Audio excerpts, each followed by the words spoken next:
Hello everyone, this is Manoj sir from tulip classes. इस video में हम पढ़ने जा रहे हैं क्लास 9th की कावेरी बुक की पोयम, जिसका टाइटल है भारत अवर लैंड, जो लिखी है ग्रेट पोएट सुब्रमण्या भारती ने। पहले हम देखते हैं पोएट की एक शॉर्ट बायोग्राफी। सुब्रमण्या भारती, जो जिनको ओरिजिनली चिन्ना स्वामी सुब्रमण्यन इस नाम से इनको जाना जाता था, और इनका बर्थ हुआ था 11 दिसंबर 1882 को और डेथ हुई 11 सितंबर 1921 को। Was an Indian writer, poet, composer, journalist, teacher, Indian independence activist, social reformer and polyglot. Polyglot इतने सारे रोल उन्होंने प्ले किए। राइटर रहे, पोएट रहे, कंपोजर रहे, जर्नलिस्ट, टीचर और इंडियन इंडिपेंडेंस एक्टिविस्ट भी रहे, और साथ साथ वो पॉलीग्लॉट थे। पॉलीग्लॉट का मीनिंग होता है एक ऐसा पर्सन, ऐसा बंदा जिसको एक से ज़्यादा लैंग्वेज आती हो, जिसमें वो कई भाषाओं में वो यदि निपुण है तो उसको पॉलीग्लॉट कहा जाता है। He was bestowed the title Bharti for his poetry। ये भारती जो उनके नाम के साथ जुड़ा हुआ है, ये उनको एक टाइटल दिया गया था उनकी पोएम्स के कारण, उनकी राइटिंग्स के कारण, क्योंकि उनकी पोएम्स और उनकी राइटिंग्स देश प्रेम से ओतप्रोत होती थी, इसलिए उनको टाइटल दिया गया भारती।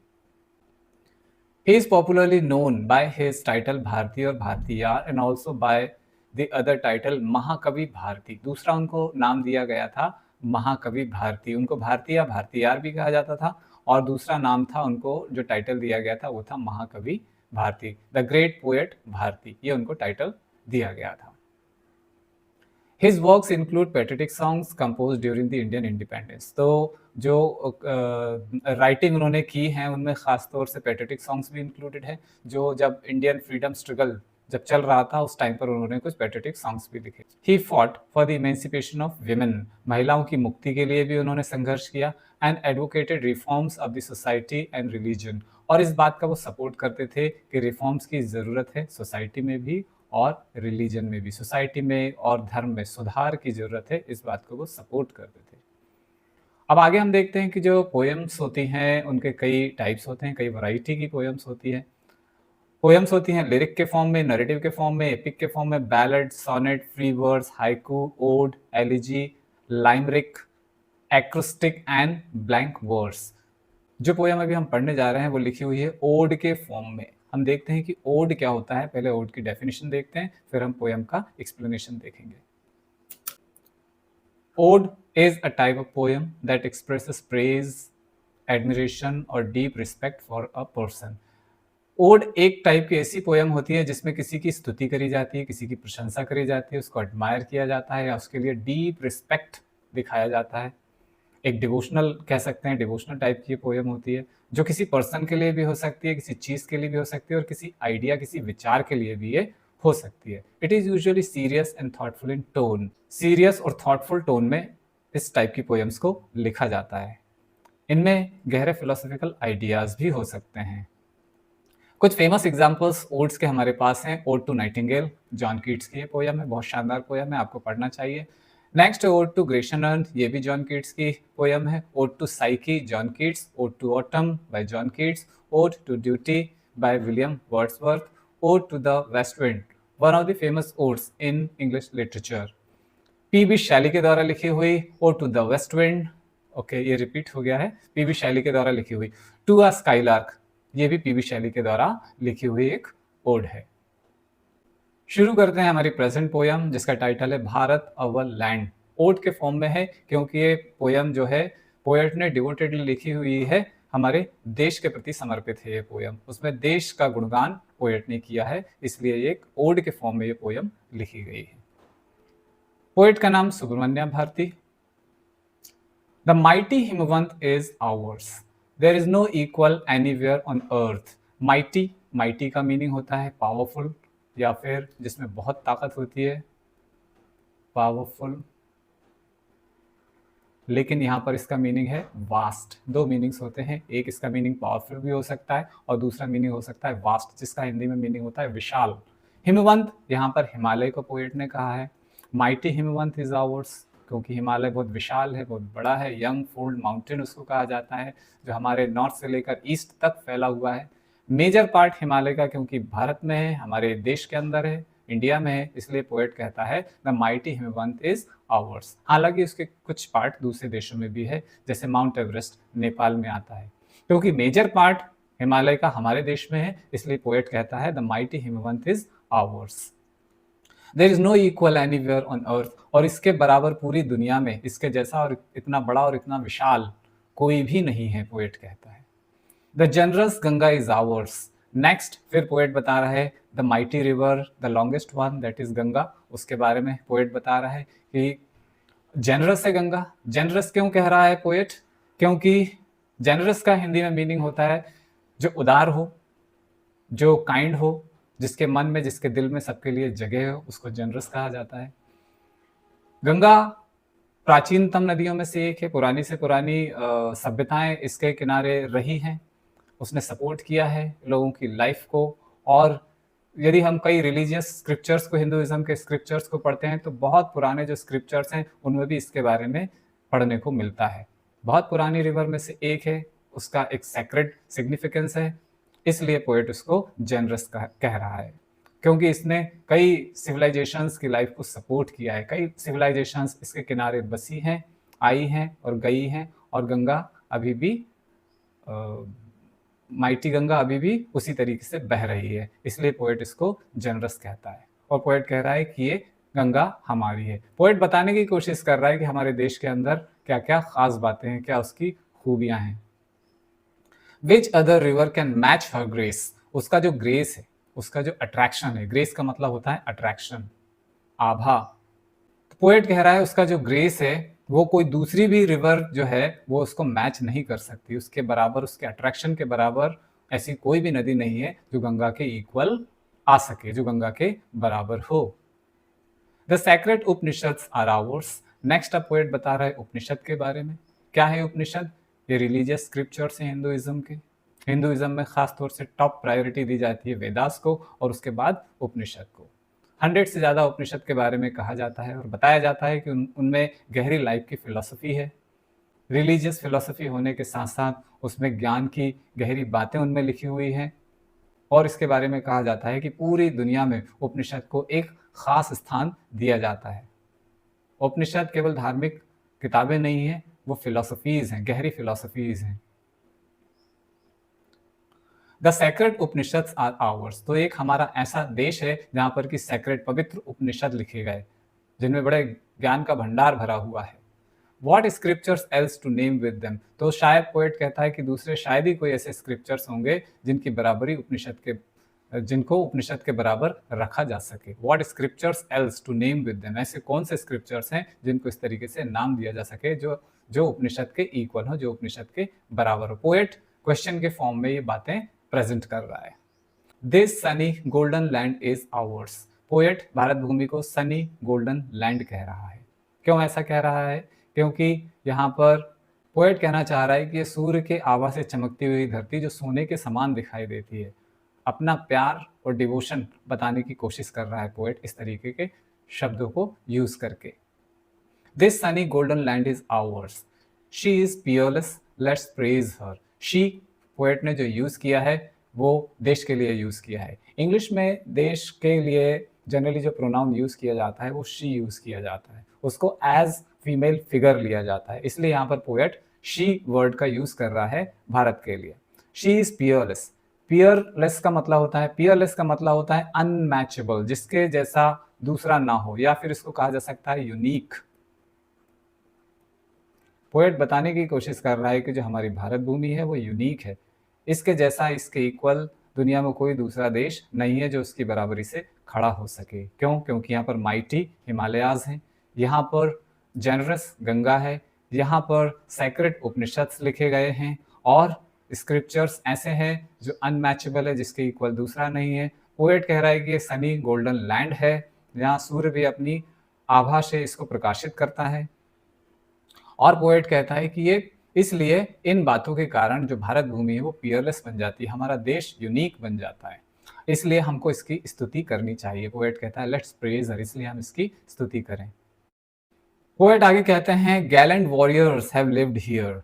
गैलेंट, गैलेंट का मतलब होता है महान, वीर, हिंदी में इनको कहा जाएगा वीर। गैलेंट वॉरियर्स, वॉरियर्स मीन्स योद्धा, ऐसे वीर योद्धा की ये धरती रही है।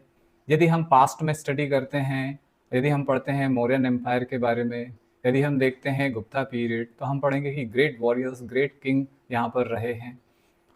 अशोका द ग्रेट के बारे में यदि हम पढ़ते हैं तो उनके बारे में पढ़ने को मिलेगा कि उनका ग्रेट एम्पायर था और उसके बाद बुद्धिज़्म को भी उन्होंने स्प्रेड करने में बहुत बड़ा रोल प्ले किया। तो ऐसे महान यहाँ पर राजा महाराजा रहे, बड़े वॉरियर्स रहे हैं जिन्होंने बड़े बड़े युद्ध लड़े हैं और जीते हैं। ऐसी महान धरती भारत की रही है। Many a says has sanctified this land, many a says, कई सेज, सेज साधु सन्यासी, ये बैठे हुए हैं साधु सन्यासी, कई सेज जिन्होंने लोगों को रास्ता दिखाने का काम किया है। हम कबीर की बात कर सकते हैं, हम बुद्ध की बात कर सकते हैं, नानक का उदाहरण हम दे सकते हैं। ऐसे ग्रेट सेज एंड सेजेस इस धरती पर रहे हैं जिन्होंने इस धरती को पवित्र बनाया है। सैंक्टिफाइड का मतलब होता है पवित्र करना, पवित्र करना। ऐसे महान विचारक, ऐसे महान सेज, ऐसे महान साधु सन्यासी जिनके जन्म के कारण इस धरती को उनके जन्म ने पवित्र बनाया है, पोएट ये बताना चाह रहा है। The divinest music has been heard here, divinest music, यहाँ पर म्यूजिक को भी पूजा जाता है।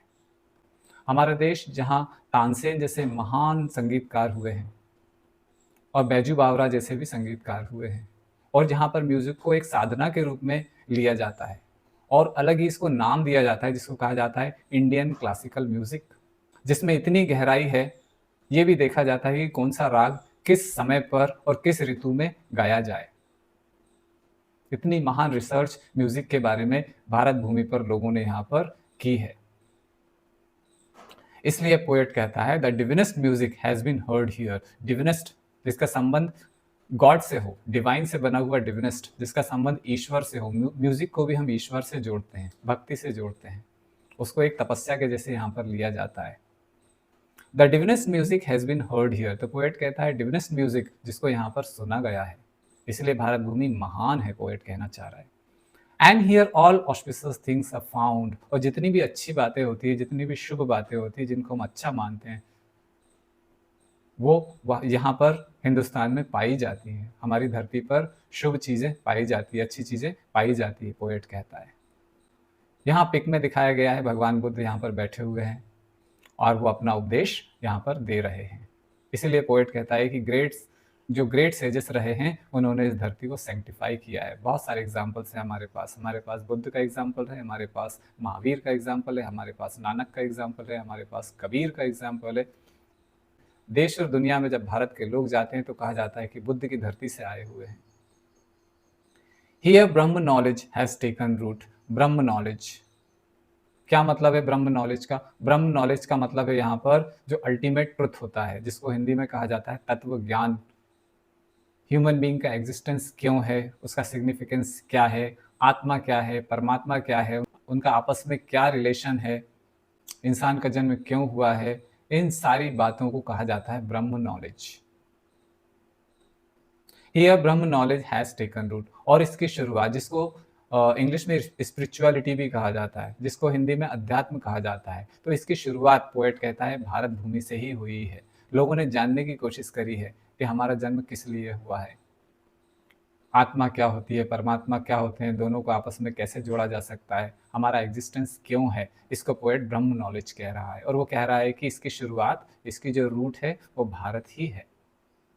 And the Buddha preached his dhamma here, Buddha के बारे में पोएट बताने की कोशिश कर रहा है कि उन्होंने अपना जो धम्म है, धम्म का यहाँ पर मतलब धर्म से थोड़ा हटकर है। बुद्ध ने जो अपनी टीचिंग्स दी हैं, जो बुद्ध ने अपनी प्रीचिंग्स दी है, बुद्ध ने बताया है, अंधविश्वासों से दूर करने की बात बुद्ध ने कही है। उस समय के जो धर्म के नाम पर जो रिचुअल्स चलते थे, जो ऐसी बातें चलती थी जो ठीक नहीं थी, उनका उन्होंने विरोध किया और एक लाइफस्टाइल लोगों को बताया कि जीवन कैसे जीना चाहिए और जीवन क्या है। इन सारी बातों को धम्म कहा जाता है।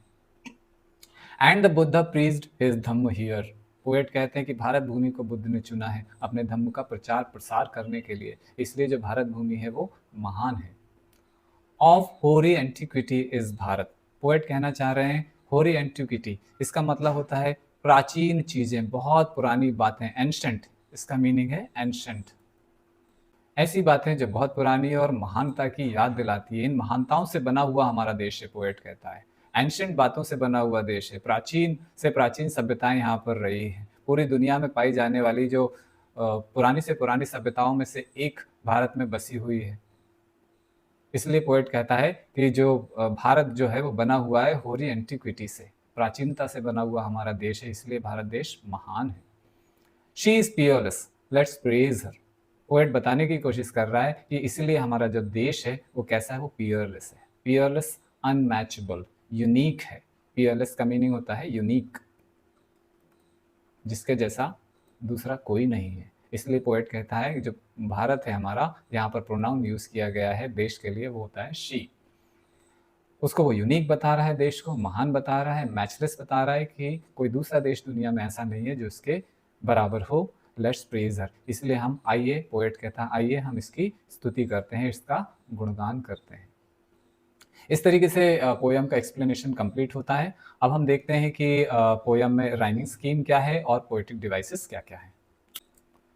पोएम में हमको कोई पर्टिकुलर फिक्स्ड या कंसिस्टेंट राइमिंग स्कीम देखने को नहीं मिलती है, इसलिए हम इस पोएम को कहेंगे कि एक फ्री वर्स है। फ्री वर्स जो मीटर्स, राइमिंग स्कीम से फ्री होती है, लेकिन उनमें स्ट्रॉन्ग मैसेज होता है, उनको कहा जाता है। तो जो पोएम है हमारी, वो फ्री वर्स के फॉर्म में लिखी हुई है, फ्री वर्स। फिर उसके बाद हम देखते हैं इसमें पोएटिक डिवाइसेस क्या-क्या है। यहाँ पोएट रिपीट कर रहा है वर्ड्स, यहाँ पर भी आवर्स, इधर भी आवर्स, इधर भी आवर्स, इधर भी आवर्स। फर्स्ट स्टैंजा में इस वर्ड को पोएट ने रिपीट किया है। ऑलमोस्ट एक-एक लाइन छोड़कर पोएट ने रिपीट किया है, इसलिए हम कहेंगे कि इसमें एक जो पोएटिक डिवाइस है वो रिपीटिशन है। फिर उसके बाद जब हम पोएम को पढ़ते हैं तो एक इमेज क्रिएट होती है, एक देश की इमेज क्रिएट होती है हमारे मन में, हमारे दिमाग में कि ऐसा कोई महान देश है जिसमें इतनी सारी महानता की बातें छिपी हुई है, जिसके अंदर इतने महान लोग हुए हैं। तो इस प्रकार का जो पीस ऑफ राइटिंग होता है, जो हमको इमेजिनेशन में ले जाता है, हमारे दिमाग में इमेज क्रिएट होती है, इस वे ऑफ राइटिंग को कहा जाता है इमेजरी। दूसरा इसमें पोएटिक डिवाइस है इमेजरी।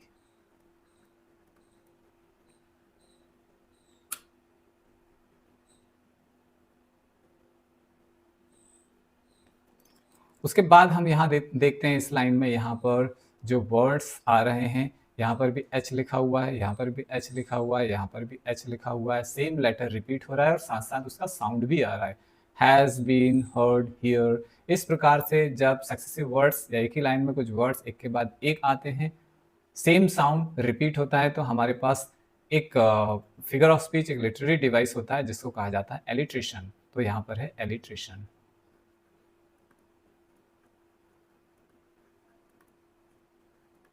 ये है एलिट्रेशन। इसके अलावा पूरी पोएम में पोएट बढ़ा चढ़ाकर अपने देश को बताने की कोशिश कर रहा है। बहुत ही नेचुरल है, बहुत ही नॉर्मल है किसी भी व्यक्ति के लिए कि वो अपने देश से प्रेम करता है और उसकी महान चीज़ों के बारे में वो बात करता है, उसको बहुत अच्छा बताने की कोशिश करता है। पोएट भी वही कह रहा है। पोएट उसको यूनिक बताता है, अपने देश को महान बताता है।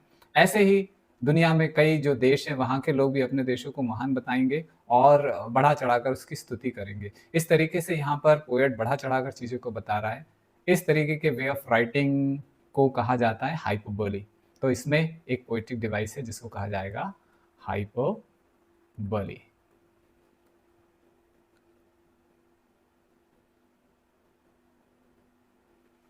इस तरीके से इस पोएम को हमने कंप्लीटली यहाँ पर उसका एक्सप्लेनेशन, साथ-साथ वर्ड मीनिंग्स, पोएटिक डिवाइसेस और उसका राइमिंग स्कीम को हमने यहाँ पर कवर किया है। होप पोएम आपको समझ में आई होगी और इसके बाद जो नेक्स्ट चैप्टर है हमारा, हम देखते हैं नेक्स्ट वीडियो में। बने रहिए मनोज सर इंग्लिश के साथ। Thank you.